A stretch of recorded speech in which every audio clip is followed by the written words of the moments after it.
Day 5 of the Ronoc N Roadtrip begins now.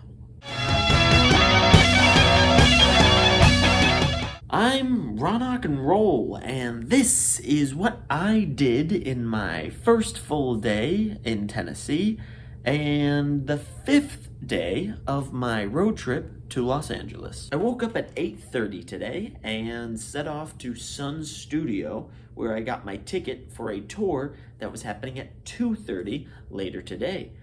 Then I went to Beale Street, which was just around the corner, to see the less crowded stores.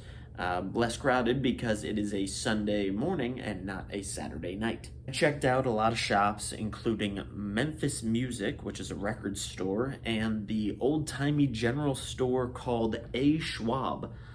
Some pictures I have here.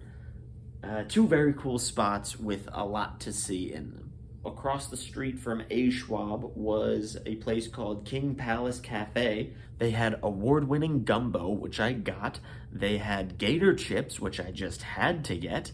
And then they had a catfish po' boy, which catfish is one of those things that I've never had, but I've seen a lot of because I kept catching it in Animal Crossing.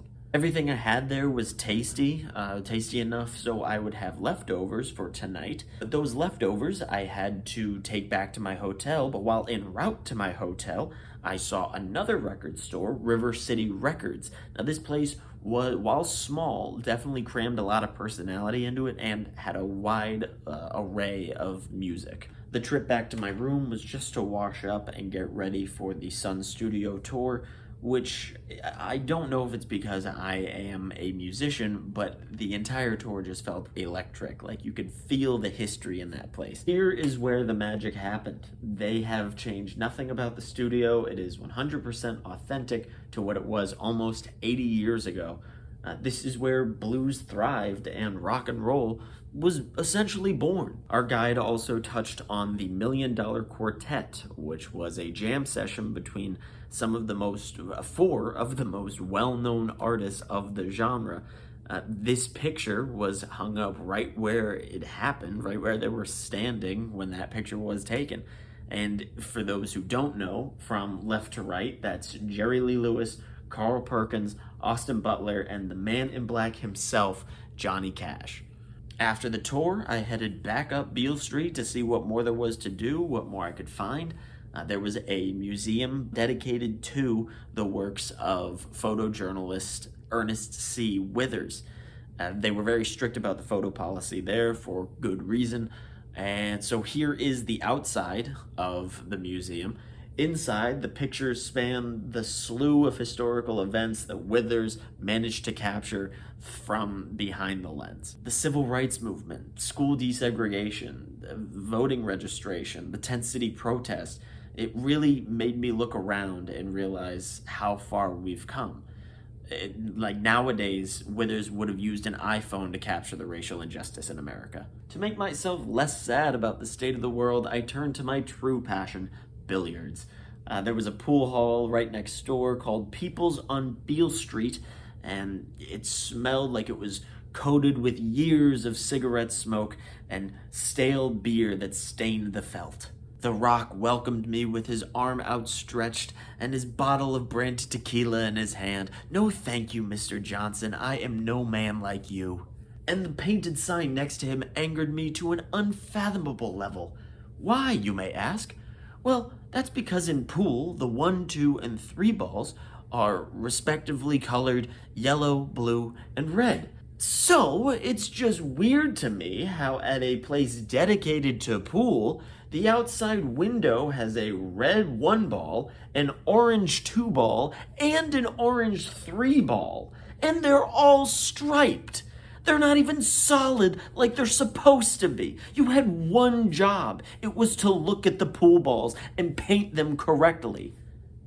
I swallowed my rage and played a couple of games anyway. I was the only one in there because it had just opened besides some of the staff. And I'm pretty fucking sick at pool, so I didn't record any videos just to not make anybody jealous out there. You're welcome. It's around 5 now, and I wanted to go grab snacks that I could bring back to my place and have later. So I stopped at the DGX, which stands for Dollar General Express. Snapple Elements Air with taste of prickly pear and peach white tea. This was my favorite of the three that I picked up. 8 out of 10. Snapple Elements Rain. The taste of agave and cactus comes off more like grape popsicle, which isn't bad though. 7 out of 10. Snapple Elements Fire was the most disappointing. The taste of dragon fruit was not there. It's giving perfume. 5.5 out of 10.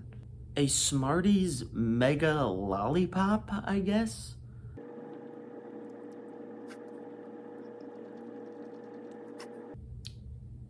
Nah, Smarties should remain bite-sized form.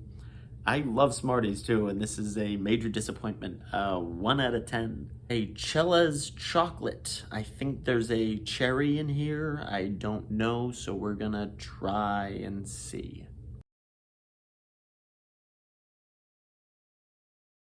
The chocolate was kind of the only redeeming factor. 2 out of 10. And the final place I went today was, I think, one of the 7 wonders of the world. It was the Bass Pro Shops Pyramid. I was a young boy the first and only time I was in a Bass Pro Shops, and I think the novelty wore off somewhere in these last 17 years. It's surely a sight, don't get me wrong there. If you have the chance to go, I'd say go just for the spectacle. On my walk back to my room, I got to enjoy the sunset, and I've been kicked back here watching Halloween Wars on Food Network. So I'm gonna go eat. I'm a little hungry too. I'm gonna go reheat that sushi I got last night so it doesn't go bad. And then I'm gonna hit the hay. So I'll see you guys tomorrow.